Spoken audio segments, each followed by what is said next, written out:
Question है ये। अभी मैं भूल गया, शायद वो कार्यकर्ता चले गया। चूरू में 2020 में प्रसव के दौरान एक महिला की डॉक्टरों की लापरवाही के कारण मौत हो गई। वो सार्वजनिक मुद्दा था।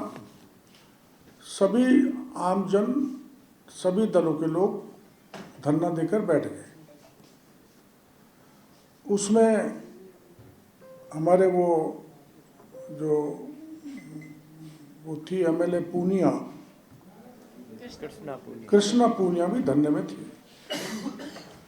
और उस समय 4-6 महीने में ही कृष्णा पूनिया चूंकि सत्ताधारी दल की विधायक थी, सार्वजनिक आंदोलन था, वो अपना और अपने 7-8 कार्यकर्ताओं का नाम निकलवाने में सफल हो गई, क्योंकि उनका राज था। गलत नहीं मानता उसको मैं, क्योंकि पब्लिक इंटरेस्ट में आंदोलन था, जनहित में आंदोलन था। तो राजनीतिक द्वेष भाव से पुलिस मुकदमा लगा देती है। पुलिस ने मुकदमा लगाया, लेकिन ये नहीं होना चाहिए कि बीजेपी के लोग चालान हो जाएं, वो गिरफ्तार हो जाएं, कांग्रेस के निकल जाएं, क्योंकि वो सभी दलों के लोग थे। तो आज जब वो मामला 2020 का हमारे सामने आया, तो मैंने पुलिस महानिदेशक जी को फ़ोन किया है, और जो 2 वर्कर हमारे यहाँ आए थे, हमने डीजी को कहा है कि भाई जब ये पॉलिटिकली मोटिवेटेड केस है, तो उस समय का दल जो था वो सत्ता का फायदा उठाकर नाम निकलवा ले गया, जो मैं गलत नहीं मानता, क्योंकि जनहित का मामला था। तो इनका भी निकालो, उस लाइन पे जांच कराओ, तो उस लाइन पे जांच होगी। ये कार्यकर्ताओं का सुनने का ये फायदा, ये फर्क है, ये कारण है। जब कांग्रेस की सरकार थी तो कृष्णा पूनिया ने नाम निकलवा लिया, जब बीजेपी की सरकार है तो बीजेपी वालों ने नाम निकलवा। नहीं, मैं ये नहीं कह रहा, मैंने नाम निकलवाने का नहीं कहा, आपने ढंग से नहीं सुना मेरे को। मैंने डीजी साहब को ये कहा है,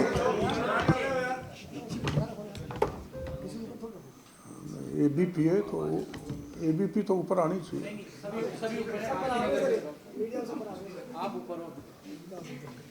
सच में धड़क सबसे ऊपर रहनी चाहिए। देखो, आप ये सब जानते हो, पिछले 40-45 साल से मैं भी राजनीति में और हम आंदोलन करते हैं। आमतौर पर 99% मुकदमे जो जन आंदोलन के किए जाते हैं पॉलिटिकली मोटिवेटेड होते हैं। तो पॉलिटिकली मोटिवेटेड थे तो कृष्णा जी ने अपना खुद का और अपने कार्यकर्ताओं को नाम निकाल लिया, वहाँ तक तो ठीक है, लेकिन उनको सबका नाम निकलवाना चाहिए था। ये डिस्क्रिमिनेशन नहीं होना चाहिए। तो पिछले राज में जो भेद हुआ है उसको दूर करने की दृष्टि से हमने सुनवाई की है। एक उदाहरण दिया है मैंने। नहीं, खत्म का नहीं है। डीजी साहब को हमने कहा है कि आप इस लाइन पर जांच करो, वो निष्पक्ष जांच करेंगे। अगर वास्तव में निकाले गए तो स्वाभाविक है पुलिस उसी लाइन को पकड़ेगी। नहीं निकाले गए तो चालान होने के बाद, चूंकि राजनीतिक आंदोलन था, उसको उल्टा करवाएंगे। आम जनता को बाहर बैठ के मैंने महामंत्री जी से परमिशन ले ली है। ऐसे लोग जो कार्यकर्ता हैं तो हैं, या दूसरे लोग हैं जो आम जन हैं, उनकी जो समस्या रह गई उनको बाहर सुन लेंगे। बीजेपी ऑफिस बंद उनके लिए नहीं, बंद होता तो आने ही नहीं देते, पूरी तरह से खुला है सारे दरवाजे। या तो ये ऐसा है जिसे अभी जैसे हमारे महाराज ने सुना, एक मेरे इलाके का ही मामला आया, पंचायत मुख्यालय परिवर्तन का, है ना। तो उनको सुना, जो कमेटी है, जो डिलिमिटेशन कमेटी बनाई, उसके पास वो प्रकरण भेज दिया। तो वो कुछ ऐसे प्रकरण हैं जिनको ऐसी जगह सुनकर उनका समाधान किया जा सकता है। इस दृष्टि से यहाँ कोई भेदभाव नहीं है। बाहर जाके मैं बैठ के भी सुनूंगा, और जो बाकी के जो मंत्री आते हैं वो भी सुनते हैं, but it is purely for the workers. What is their problem? उनकी वास्तव में कई बार ऐसा होता है, आप भी सुने जाते हैं, अरे वर्कर की सुनी नहीं रहे, कई बार ऐसा हो जाता है, तो वर्कर की सुन रहे हैं। यह आपको बताने के लिए वर्कर्स को भी पता लगना चाहिए कि हाँ, वर्कर्स की सुनवाई हो रही है।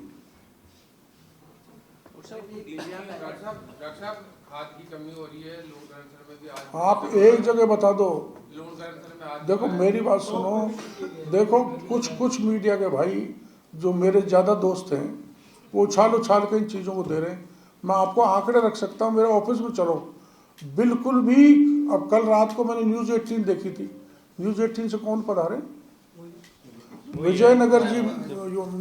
भाई आपने कल न्यूज़ चला रखी थी विजयनगर में डीएपी की भयंकर कमी।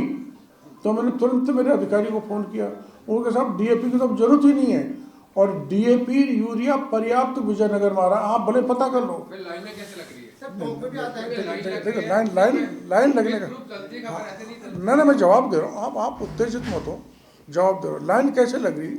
लाइन जैसे व्यक्ति को, जैसे माना आपने कौन सी जगह बताई? लूणकरण सर में जब ये पता लग जाता है कि 2 दिन बाद यूरिया आएगा या फर्टिलाइजर आएगा, तो हम उससे पहले व्यवस्था करते हैं, उनको टोकन थमा देते हैं ताकि लाइन तोड़ के नहीं जाए, धक्का मुक्की नहीं हो। तो जिनको टोकन मिल जाता है वो अचानक लाइन लग जाती है। तो लाइन लगना तो मैं इसको हमारी कमी नहीं मानूंगा। Line is the only reason. हम पहले ही खाद आने से पहले जिस किसान को जरूरत है उसके कागजात देख के, गिरदावरी जमाबंदी देख के उसको टोकन पकड़ा दे। जैसे टोकन नंबर 1 महाराज का, टोकन नंबर 2 मेरा, टोकन नंबर 3 बगड़ी जी का। अब हम एक साथ ही भग के वहाँ इकट्ठे हो जाए, दैट इज़ द रीजन। वास्तव में मैं कह रहा हूँ। बाकी वैसे हमने करीब, अब मैं आपके आंकड़े आज ही जारी कर दूंगा। बराबर मैं और मुख्यमंत्री जी केंद्र सरकार के संपर्क में, एक टीम हमने राजस्थान के लेवल पर बना रखी है, और अभी अक्टूबर दिसंबर में हमको अलॉटमेंट हुआ है 11,33,000 हेक्टेयर। आज तक हमको मिल गया 11,35,000 मैट्रिक टन यूरिया।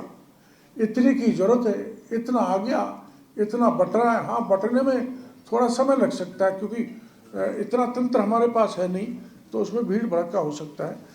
एक चीज़ और आपको मैं कहना चाहता हूँ, भारत सरकार का एक पोर्टल है IFMS, वो पॉस मशीन से, जैसे मैंने आपको 2 बैग दे दिए, तो आपका वो पॉस मशीन से हमारा IFS में डलेगा। तो विलेज लेवल तक, वेदर जैसे इट इज़ GSS और प्राइवेट डीलर होस ओवर इट इज़, गांव के लेवल तक की हमको सूचना रोज मिलती है और हमारे अधिकारी उस पर निगरानी रखते हैं।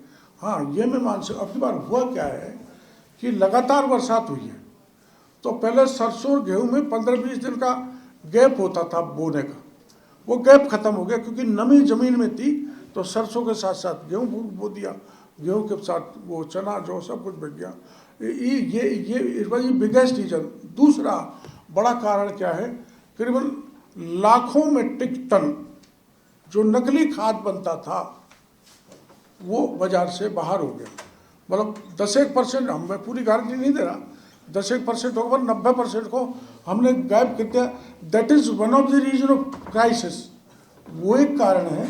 और आप सबको पता है कि शुरू में चाइना ने हमको मना कर दिया था फर्टिलाइजर देने का, और उधर जो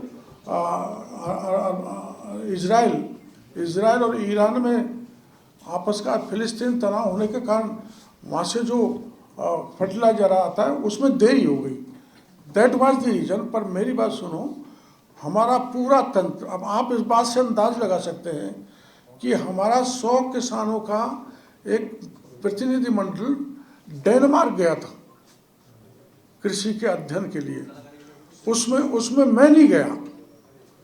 मैं इसलिए नहीं गया, बाकी गए, और कुछ अधिकारियों को मैंने रोक लिया कि अगर मैं भी बाहर जाके बैठ गया और फर्टिलाइजेशन का क्राइसिस हो गया तो दिक्कत आ जाएगी। तो मैं नहीं गया। और अभी डेनमार्क हम अभी कल जाने वाले थे, उसको भी हमने पोस्टपोन कर दिया। हमारी सरकार किसानों के प्रति इतनी संवेदनशील है, किसान के दुख में सुख में हम पूरी तरह से भागीदार हैं। पदों की सुनवाई कब होगी? आपकी पार्टी के उदयपुर के सांसद हैं, कलेक्टर से त्रस्त है, उन्होंने सीएम को चिट्ठी लिखी है कि उनके खिलाफ चार्जशीट दाखिल करिए, कार्रवाई करिए, काम नहीं कर रहे हैं। ये तो कभी कभी हो जाता है, कोई ऐसा बात हो गई होगी तो मुख्यमंत्री जी के स्तर का मामला है, मुख्यमंत्री जी उसका निश्चित रूप से समाधान करेंगे।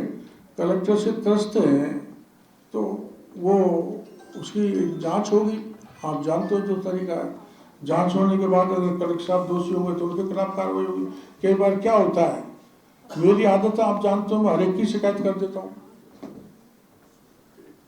तो ऐसा थोड़ा चलता है। सभी कलेक्टर गड़बड़ नहीं होते, सभी पुलिस वाले गड़बड़ नहीं होते, कोई न कोई तो मामला हमें भी होता है। तो पर माननीय सांसद ने जो शिकायत की है वो आपने मेरे को बताया है, हम उसमें कार्रवाई कराएंगे। कार्रवाई होती है जी, ऐसा नहीं है।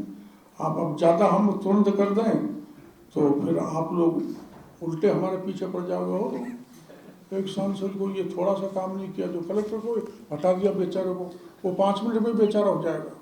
इसलिए सावधानी से जांच करने के बाद कार्रवाई करेंगे।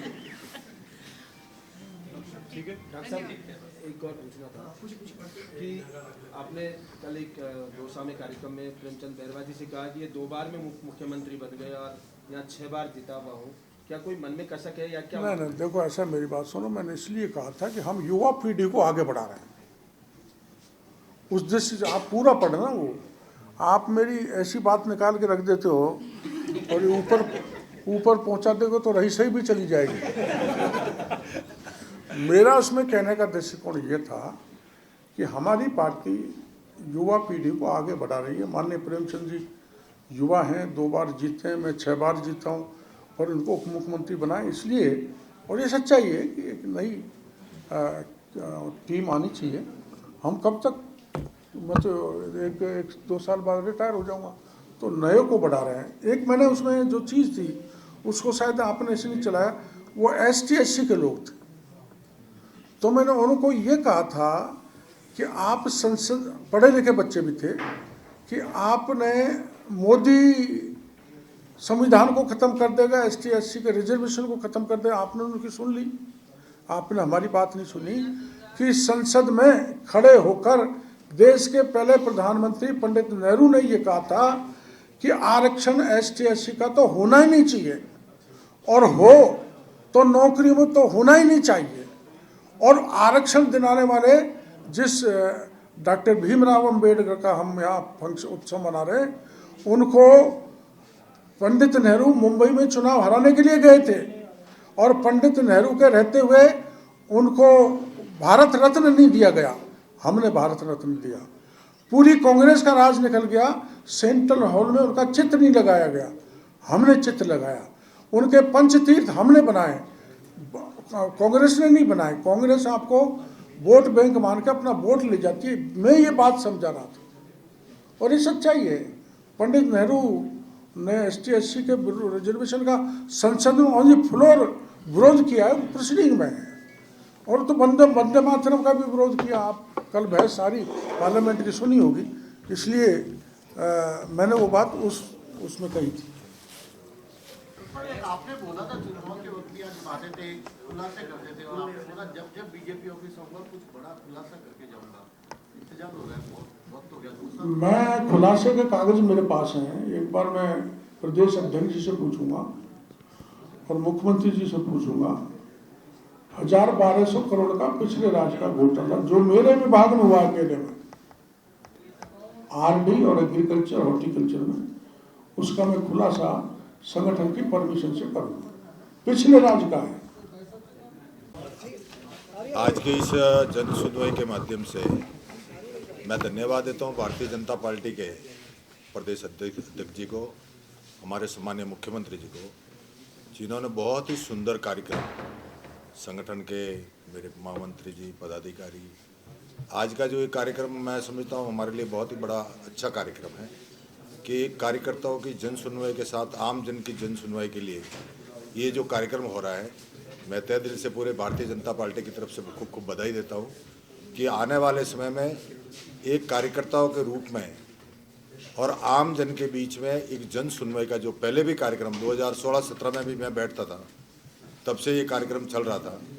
पूर्व मुख्यमंत्री वसुंधरा राजे जी के टाइम में भी और आज हमारे सम्मानीय मुख्यमंत्री भजन लाल जी के टाइम में भी ये जो जन सुनवाई का कार्यक्रम आ रहा है, हमारी कोशिश रहती है कि कोई भी फरियादी अपनी जन सुनवाई लेकर आए, हाथों हाथ उस अधिकारी से बात कर उसका निस्तारण कैसे किया जाए ताकि उस समस्या का समाधान हो, ये हमारी पहली प्राथमिकता रहती है।